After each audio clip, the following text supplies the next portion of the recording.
Hey, welcome back to the Moose Shop. I just finished up this tub caddy, I think you'd call it.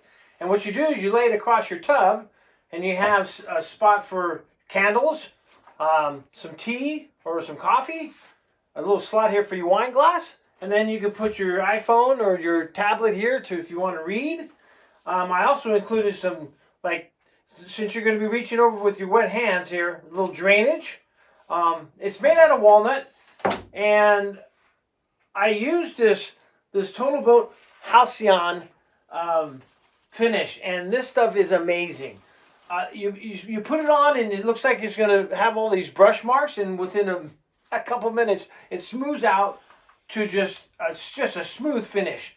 Dries within an hour, no sanding in between, and then you can just reapply it. I got 5 coats on here, and it was just the easiest. I mean, unbelievable. Sold me. I really love this stuff, and the cleanup is unbelievable. It's like seconds with soap and water, you're done, washed away.